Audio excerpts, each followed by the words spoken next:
All right. Well, today is Wednesday, March 13th, and welcome to National University Management 309 Principles of Management and Organizations live session. So, welcome.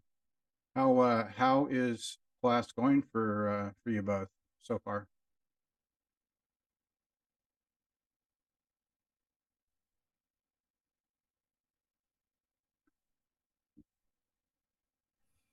It's going. Right? It's going and you're here. I think I'm doing all right. Good, good. Alex, how's class going for you so far?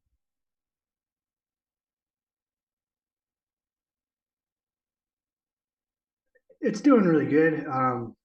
It's a lot of work in one week, Yeah. Yeah, but it's not bad. good. And I appreciate you updating the course for us too with some of the stuff that wasn't there before. So thank you. That it helped out tremendously. Oh, good. Yeah, I mean, I did hear y'all last week, and so I tried. Took me a couple hours to create all that and put it in there. So I will um, meet with the people to be, and suggest that they leave that in there for next time. So, like I said, I do appreciate all the input, and from my perspective or vantage point, I do what I can to address those things. So, Break. Get a break. okay, I'll never get a break, bro. I opened the door for you. there we go. Just mute that. All right. Well, let me go ahead and share my screen here. So for tonight, of course, in all live sessions, address any questions that you might have, and then jump in and take a look at assignments 3 and 4. And so we'll go through that. Next week, which is week 3, I do want to, again, similar and, address any questions, go through um, 1 or 2 of the assignments. Also want to talk a bit about Six Sigma. It is mentioned in, I think, week 4. So want to go through that a little bit next week. So you'll have that going into week 4. So, all right, let me share my screen.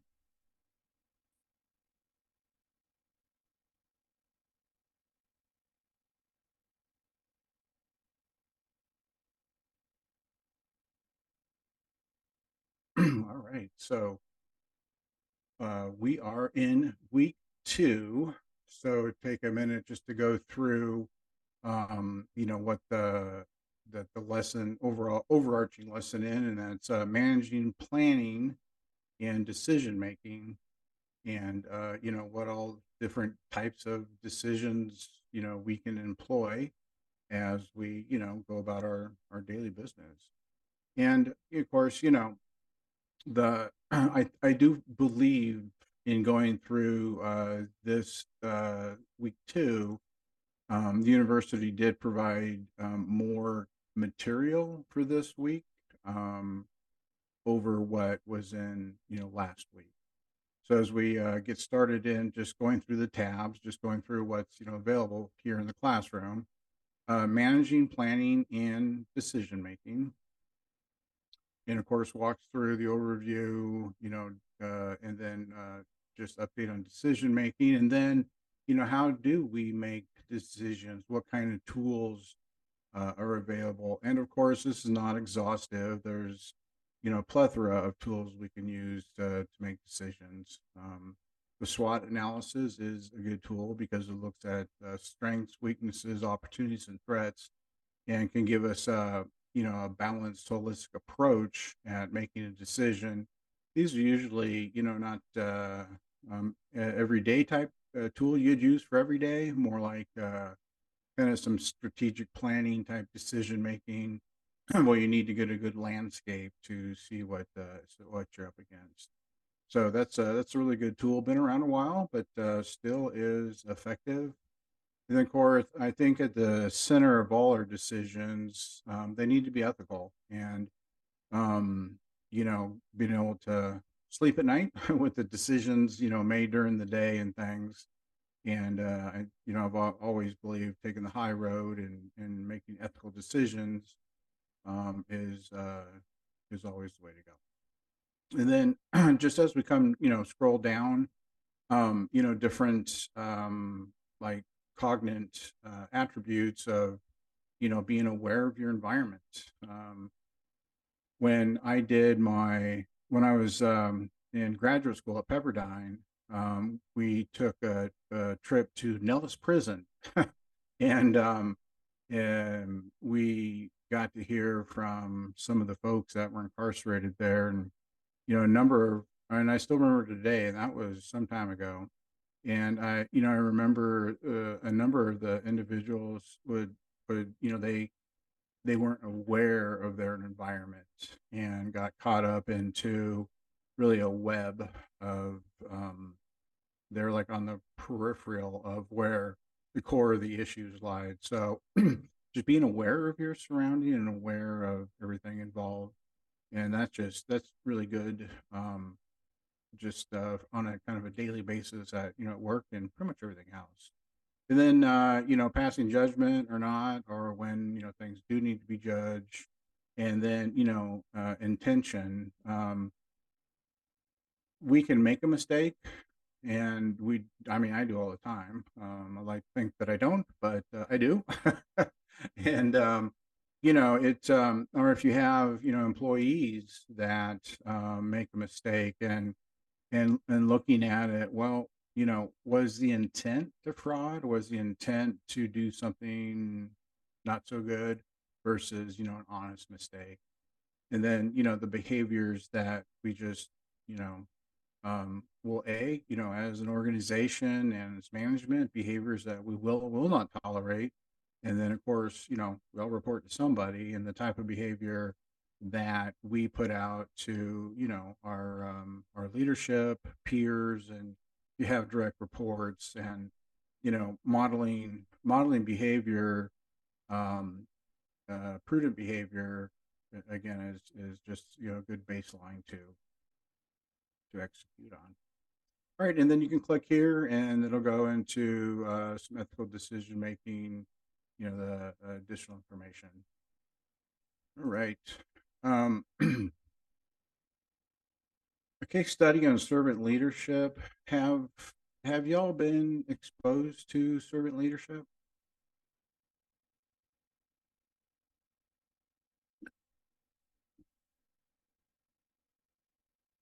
Not really.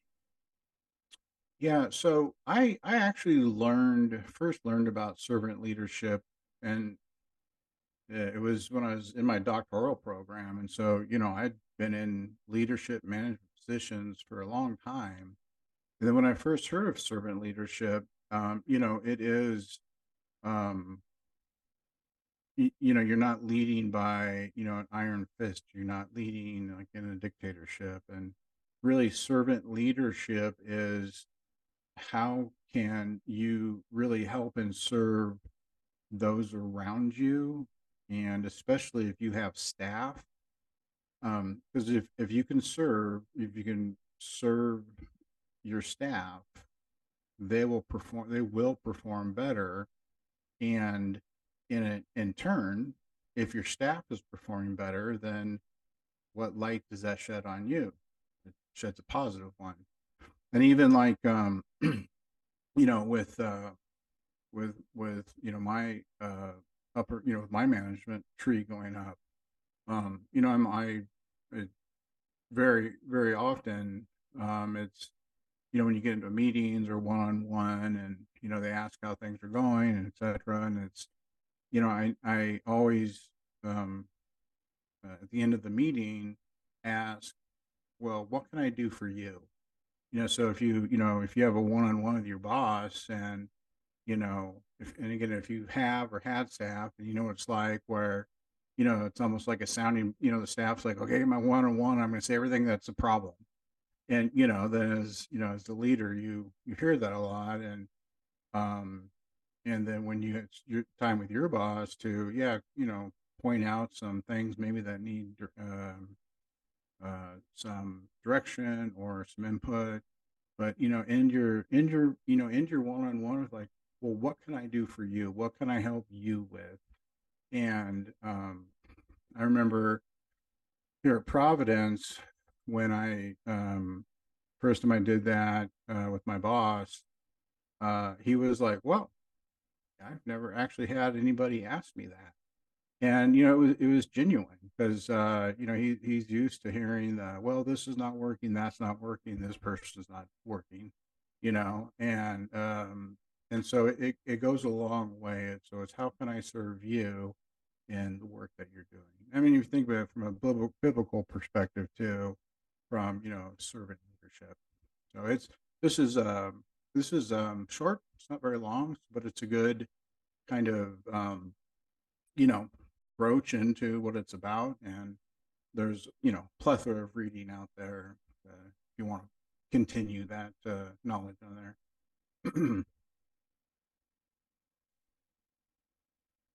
All right, so then the last bit of what they've provided here is how to jumpstart innovation and organizational change. And I've spent my career in change management and organizational change, and culture is always at the crux of change.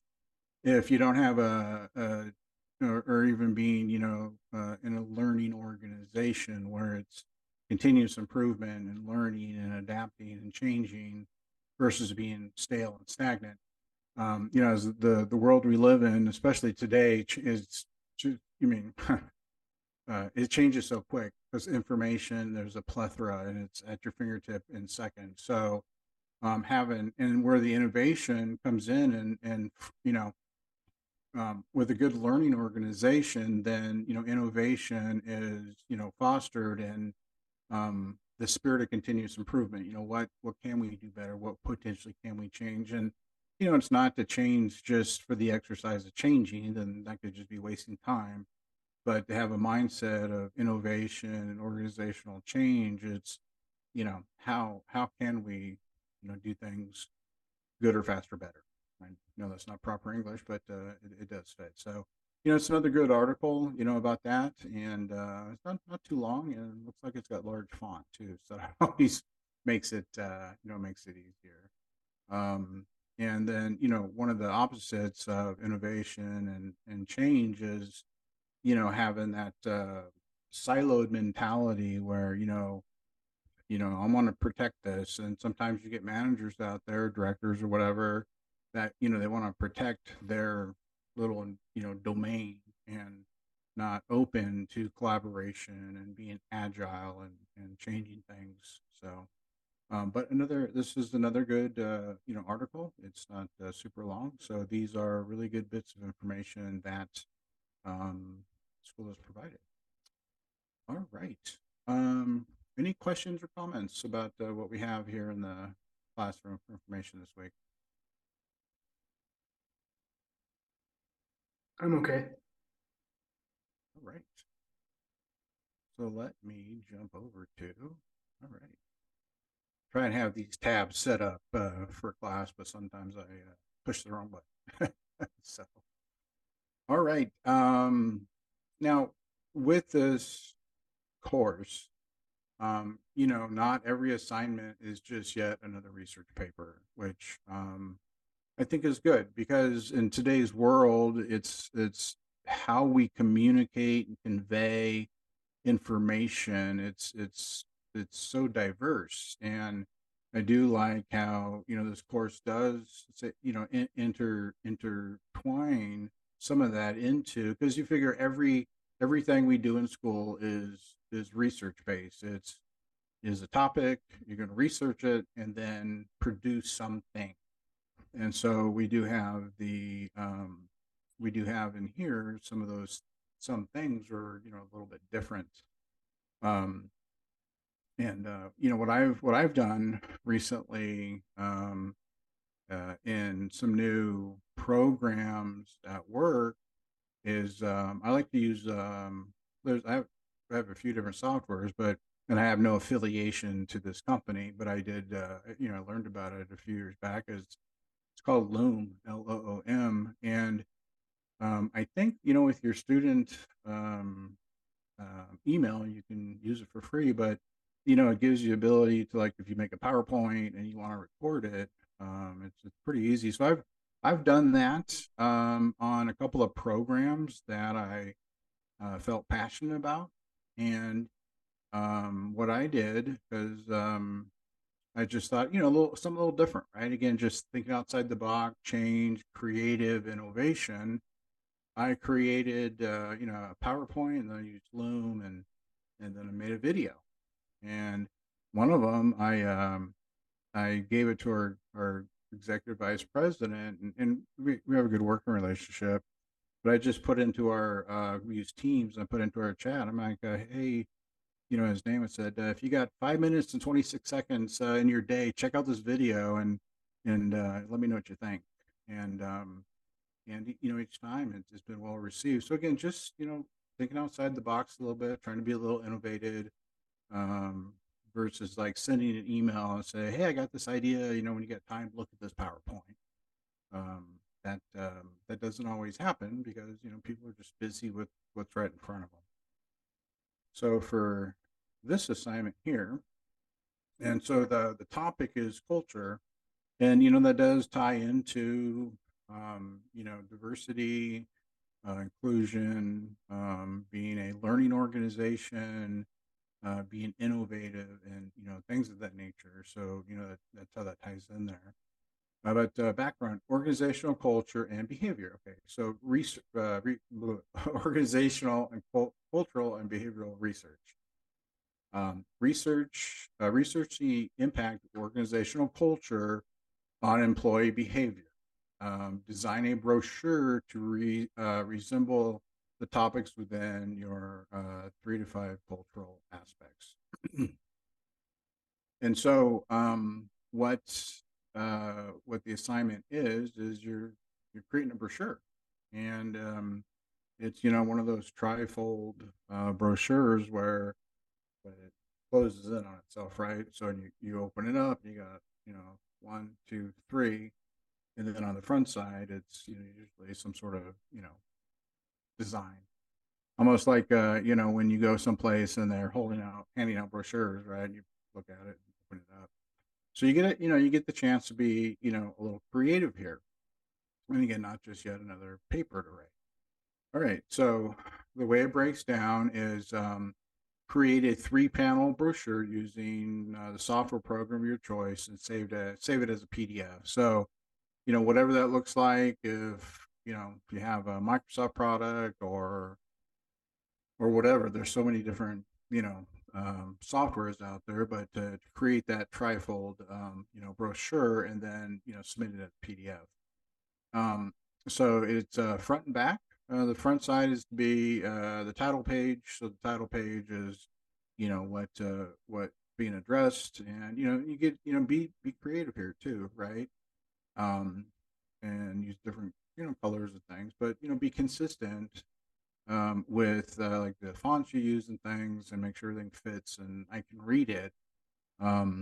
Last term, one was submitted, and they crunched everything down at the bottom, and the font was like really small, and I tried to zoom on it, but it was just got blurrier. So in your creativity, just keep in mind I do have to read it. So um the front side to be the title page, and then back side to be assignment details is noted below. So what you're going to put into the inside page, which was when you open it up. So identify the different elements of organizational culture and how they impact employee behavior. All right, and then provide recommendations for how an organization can shape its culture to improve employee behavior. Highlight 4 organizational culture aspects you think a company should focus on, and then be thoughtful of ethical decision making and inclusiveness, and then be professional but creative, and feel free to share your managerial thoughts. So that is ultimately the assignment for number 3. Like I said, um, it should be fun. I think they enjoyed it last time. And then, on your brochure, like when you're creating the inside, because these these uh, these points here, the identify the different elements, provide recommendations, highlight for, and be thoughtful. So, kind of like using the level 1 headers. And yes, you thought I wouldn't be bringing level 1 headers into a brochure, but it is, use the headers of your section. So, I can tie it back. Even when you're laying out your brochure, if you put in the section headers and then, work around it, then you can ensure you got everything laid out and covering it. So, like for this first one, identify the different elements of organizational culture and how they impact employee behavior. You can just title it like maybe just elements of organizational culture, and then put it underneath that, and then provide recommendations XYZ. You can just say recommendations, right? And then highlight 4 organizational cultural aspects you think the company should focus on, and you can just say organizational aspects, or 4 organizational aspects, or something like that, right? And then so pick something from that, and then so I again, when I look at it, it's right there and I read it. And then be thoughtful, ethical decision making. Again, your header, ethical decision making. Put information below, and then the last one is just be creative, and so that really encompasses your whole design. Because I did actually get we did get one that was basically, I mean, it looked like what they did is they wrote it up in a Word document and just copied and pasted it. It was, you open the brochure up and it was just like lines of text. So that wouldn't be creative. Uh, but anyway, any questions about this assignment? Do you recommend, sorry, do you recommend a software to make a brochure? This sounds alien to me. Yeah. So, you, um, you could use um, PowerPoint, and because it's um, landscape, and then just use your page and make it into 3 sections. Because remember, we're not actually folding it, but if you use PowerPoint and say, okay, got 1, 2, 3, and just put it together that way. So you could use, because ultimately the assignment is turning in 2 pages, right? Your front page and then the back page, which is where all this information is. So if you have a PowerPoint, just use 2 slides, and the first one, put in like the title and maybe some color and stuff, or even use one of the PowerPoint templates. And then on the second page, again, you can just kind of you know visualize it into 3 sections where if it was open and folded, it would lay out properly. There's also go ahead. No, I was just saying, okay. Yeah. Microsoft Publisher. That's another one. That's what those tools are for. You could do it in Word, but that might be a little tough, honestly. Or if you use Google, you can use Google Slides. That would work too. Okay, thank you. I was going to research it. I just didn't know if you had an opinion on it. Yeah, I mean, whatever is easiest, honestly. I think if I was going to do this assignment like this week, I would probably use PowerPoint. It's pretty quick and easy to do, without getting too fancy. Okay. Yeah, plus they got a lot of open source designs. Oh yeah. Yeah, absolutely. Okay. The next one, assignment 4, select the leadership style you admire. Now this one, so for this week, we're not doing anything written. I mean, per se, it's not a research typical APA paper. Assignment 3, we just walk through the brochure. Now this one, motivation and leadership analysis. Choose a business leader, past or present, that you admire. Analyze their leadership style and how it impacts employee motivation. Like one of the leaders I had always admired is Jack Welch, and he was, CEO of GE for decades. And one of the things, I didn't necessarily admire 100% of how he ran, but one of the things I admired was he was very Six Sigma friendly. Matter of fact, he was probably the individual that really brought Six Sigma into a whole new light, because he started a Six Sigma university there, and etc. Now with with Mr. Welch, um, his divisions, because G's conglomerate, right? And so his divisions, every year, every quarter, I don't remember the interval, if they weren't number one or number two in their respective markets, they were done, man.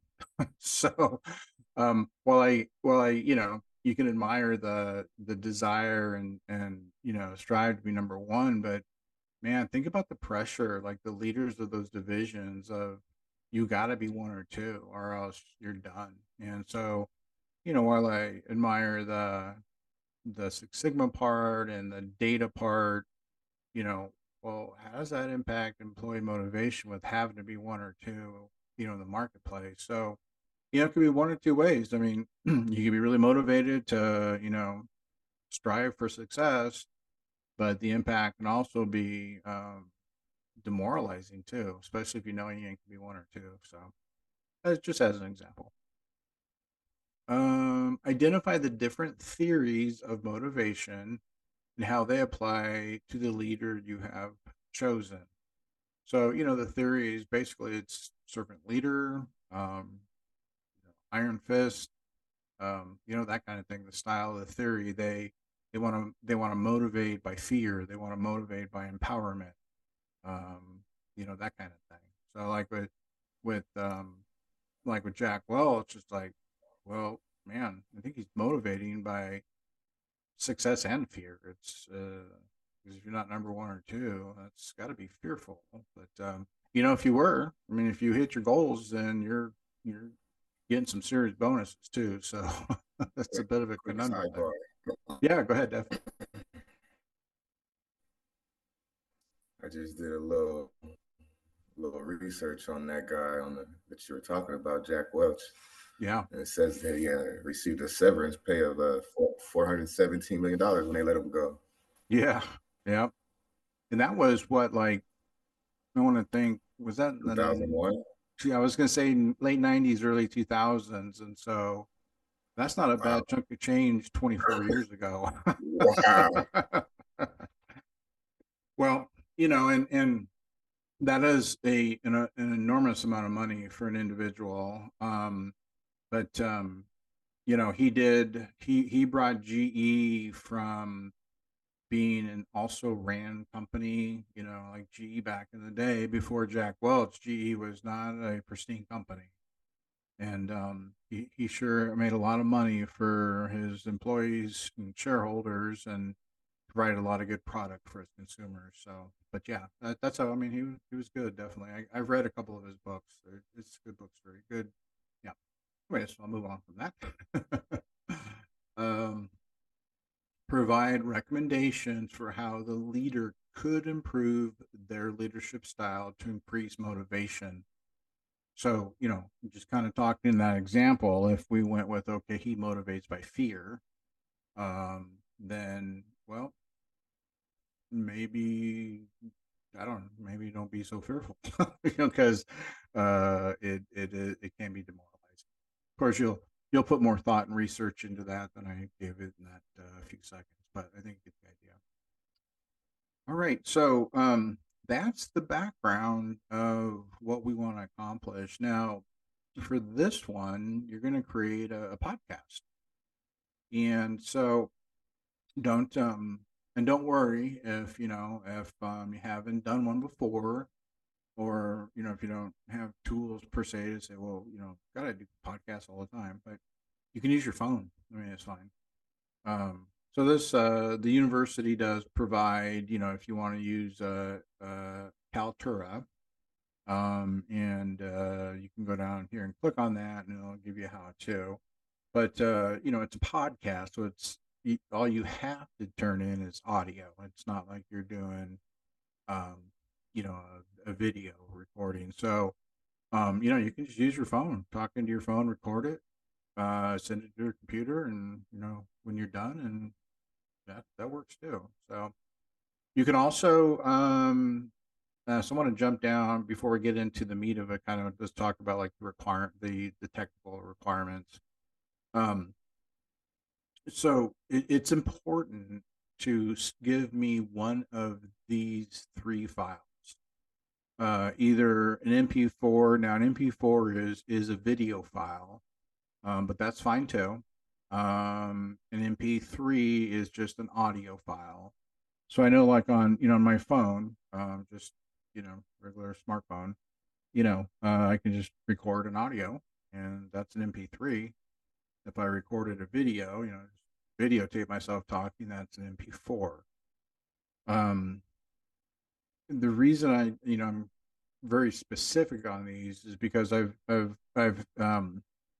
in other classes, I've had a similar assignment where they have to do an elevator pitch type thing, or even a podcast, and I'll get a file again, like with the brochure. It's like, if you put the text, but it's so small I can't read it, it's blurry, then I can't read it, and I can't give you credit for it.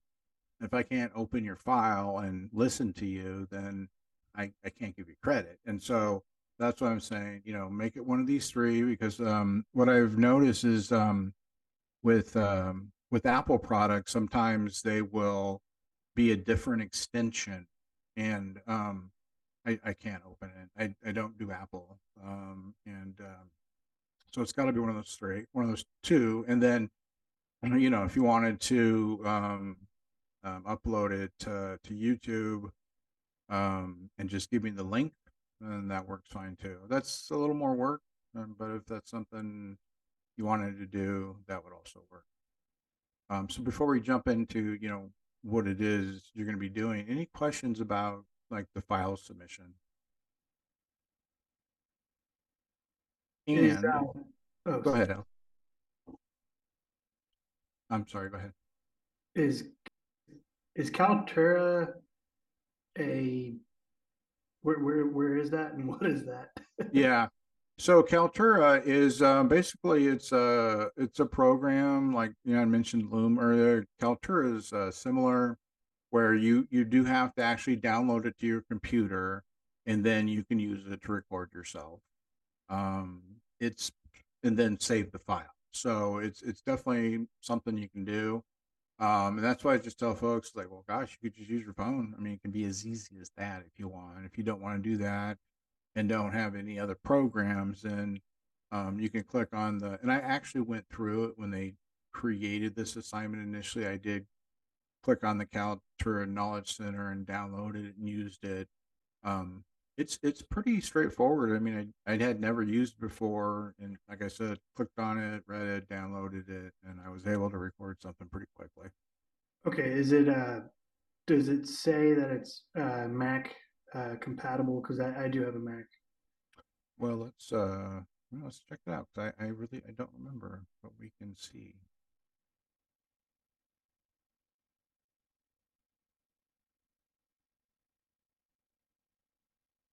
It had been a minute here before since I did. Let's see here. And I guess while you're looking at it, it said a 15-minute podcast. That's like Yeah, that's a that's a brick of it's, of a podcast for us to well, do. well, I would recommend you talk slow, Alex. No, I'm just joking. Right. um, yeah. So let's see here. Yeah,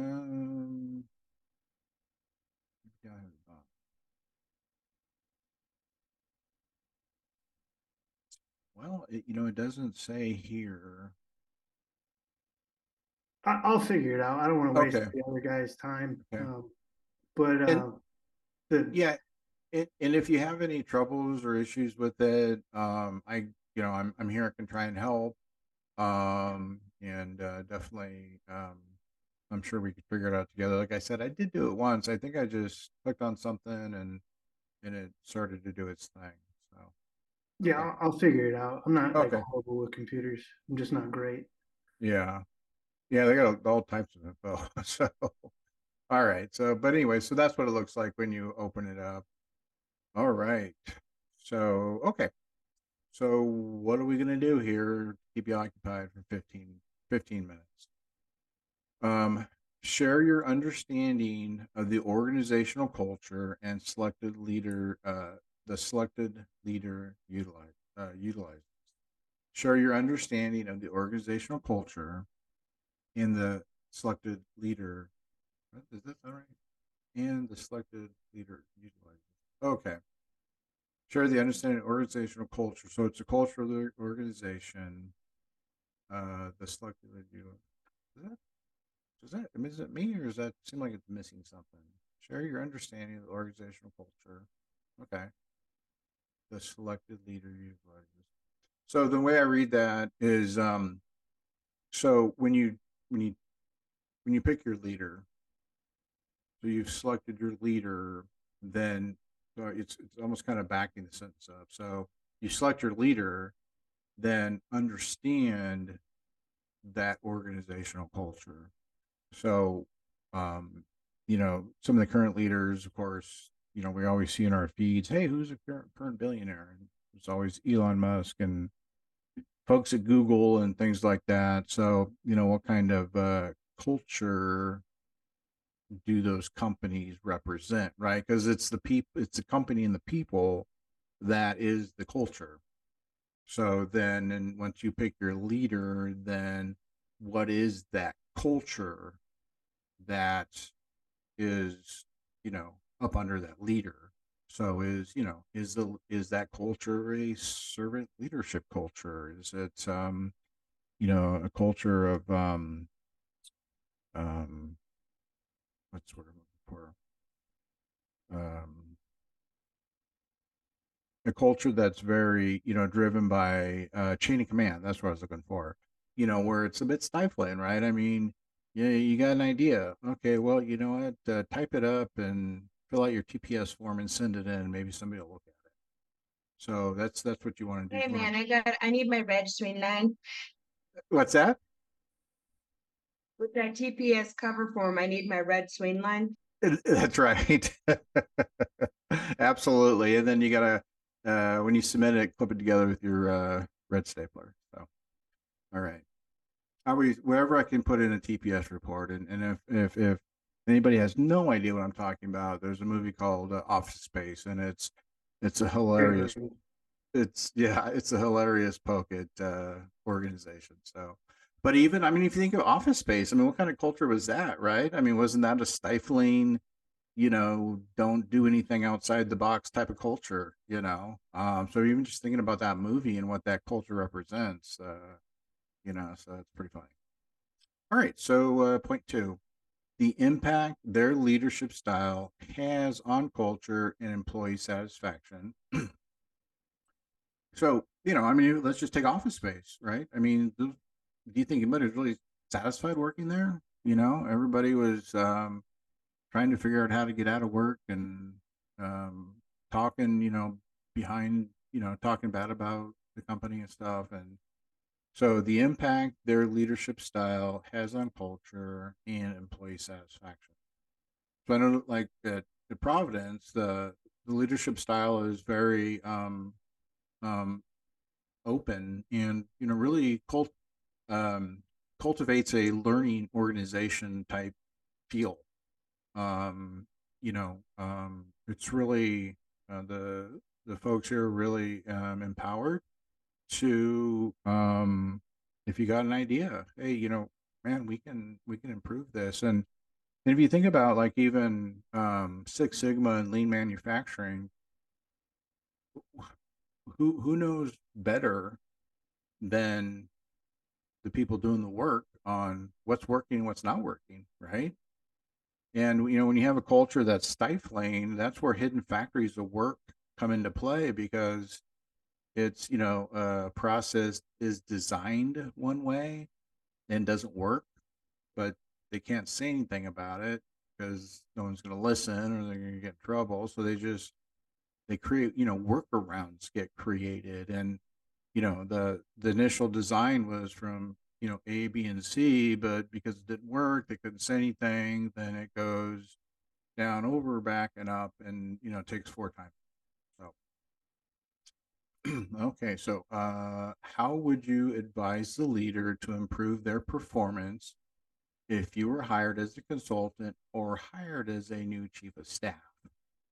Um, how would you advise them? I mean, for me, being just being a Six Sigma black belt is, my mind works in data driven decisions. So that would be my go-to. But employee surveys, most companies, well, I won't say most, but a lot of companies, do, at the end of the year, employee satisfaction surveys. And a division leader's bonus could be tied to, how happy the people are in that division. So, so how would you advise the leader to improve their performance? You were hired as a consultant or hired as a new chief of staff. Look at the data. That's what I would say, right? And so, did you see that one episode of The Office where Michael pulled out his suggestion box, and it was 2 were in there from like 10 years ago? Yeah. Yeah, right. In front of the corporate manager. Exactly. He's like, blah, blah, blah. And then he's like, and like Michael's like looking around, and I forget who it was. Like, yeah, he died like 5 years ago. Yeah, he's like, before they open the box, he's like, yeah, we check it every day. Exactly. But if you had one that worked and was actually utilized, that'd be a source of data. I think it was Stephen Covey who said, things that are tracked improve. And I think that holds true with almost anything that you set your mind to or set a task to. If you track the data, if you start tracking it, then it has a tendency to improve. Absolutely. And piggyback on that, and it's, I think, in the same context, is what gets measured gets attention. So yeah, I agree. Now, what's important here is to also submit a copy of your written transcript. And so the transcript, it doesn't have to be, all fancy APA, but it has to be more than an outline. So you just can't give me bullet points. It has to be, basically a transcript of what I'm going to be listening to. Now, here's a transcript hack for you. You can, if you upload it, and there's other programs. I think you can just Google it. And there's software where you can upload an audio file, and it'll basically write your transcript for you. And you can do that on YouTube. If you post it correctly, you can get it. You can get your transcript. That's fine too. If you want to write your transcript and then verbalize it, or talk through everything, make sure you got everything, and then back your transcript in using your audio, then that's fine too. Um, you know, it's better to write out what you're gonna want to say first, so you can make sure.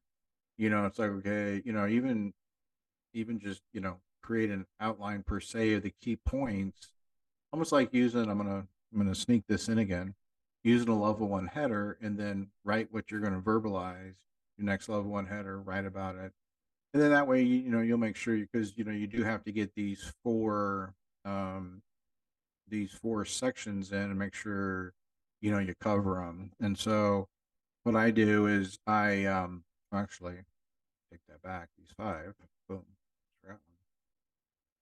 What I do is I have the transcript up, on the screen, And as I'm listening, I'm kind of reading through. It's kind of like an audiobook. I'm listening to you and reading at the same time. So they do need to match. Okay, boom, there's another copy. Okay. So include three scholarly resources in your podcast. Refer to a few points in your podcast with a resource that relates to your assignment topic. So, as you're talking, you can say, so and so exhibited an XYZ type of leadership uh, according to, your source, right? A method I would use to improve performance is, according to so and so is XYZ. That kind of thing. You just, sneak it in there. And then as I'm listening and reading your transcripts, and I'll see. I do. It would. I would like you to.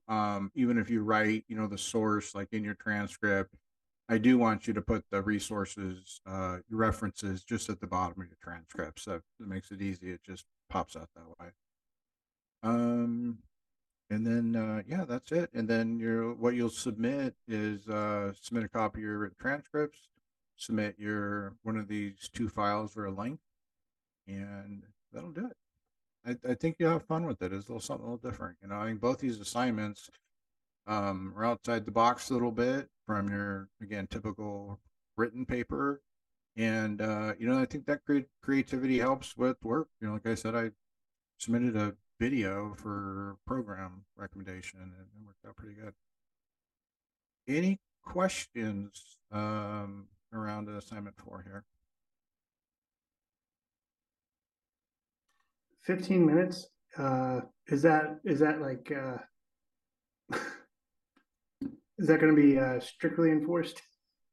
It's got to be right about 15 minutes. I and the when I taught this class in January, and with this one, and students, rightfully said, "Wow, it seems like a lot."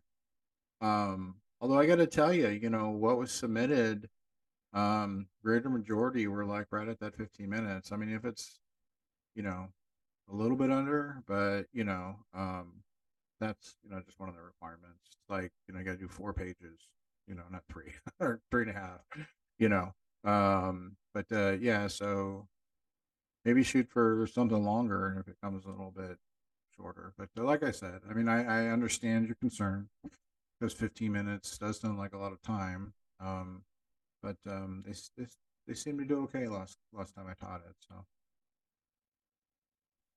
all right. Okay. So this isn't necessarily an issue for me this week, but it's been an issue in past classes for me as a student. Audio and video assignments are usually very difficult just because of when I am able to do my homework. I'm not usually able to make noise. It's not going to be an issue for me this week, but in the past it has been. So that's just a piece of feedback to kind of take back for students who are not able to do audio or video. Perhaps there could be another option for them to make that up in the event that they're not able to do their homework when their house is not dead asleep. Gotcha. And maybe to your point, maybe this is one of those, could be, one of those assignments where it's an either or. One is either a podcast or something else that's creative but more in a written format. So yeah. Again, that's Yeah, I mean, like this week it's not going to be a problem for me, but I mean, I've been sitting in the driveway in my car trying to do my audio video homework.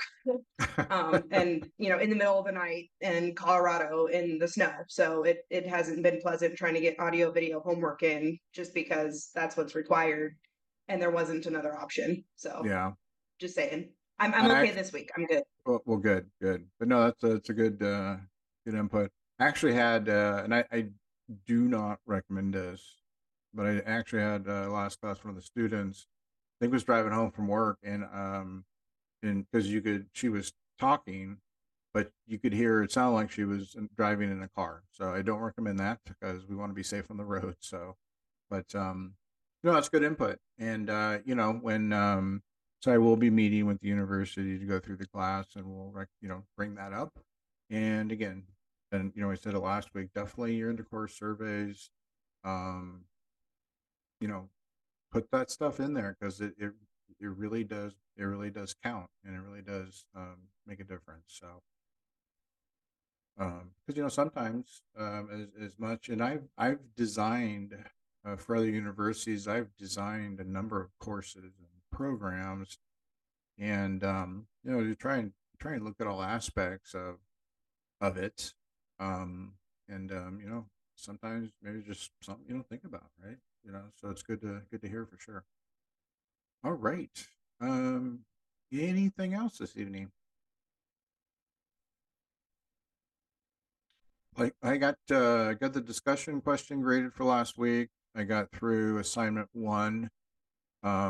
It takes a little bit to read, and I do a pretty detailed grading on the assignments, and so it takes a little bit, but I got through um assignment 1. I finished that up today, and I'll get started on assignment 2 tomorrow. So probably don't know if I'll finish them tomorrow, but for sure by Friday. Wanted to get 1 done before today in case you had any questions, but just let you know where I'm at in that process. Usually, because these assignments, there's be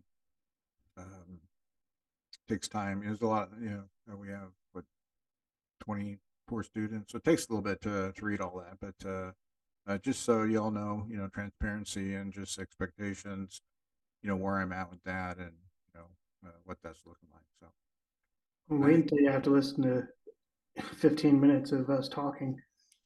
oh yeah, and that's that's another thing too. It's like I do, with when I read, I've gotten pretty quick at reading, especially when you um, grade a assignment over and over, it becomes quicker. But yeah, when you're listening to a podcast, you can't shortcut that too much. So I hear you.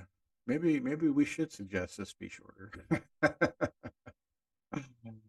Anywho, all right. Well, anything else for this evening?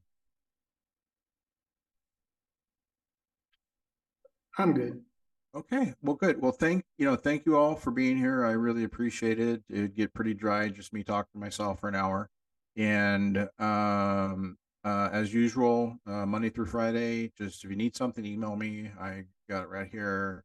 Over the weekend, you can text me. I may be out and about, but I will definitely get back to you. And I think that's about it. So have yourself a good, safe rest of your evening. Best wishes on completing your assignments this week. And we'll hopefully talk again soon. Thanks, everybody. Thank you. Thank you. I gotta go make sure my TPS cover sheets are scanned in now. There you go, man. Make sure those don't get stuck in the fax machine. We may have to break it with a baseball bat. I don't even do that. I don't work at the office. Bye, guys. Thanks. Bye. See you.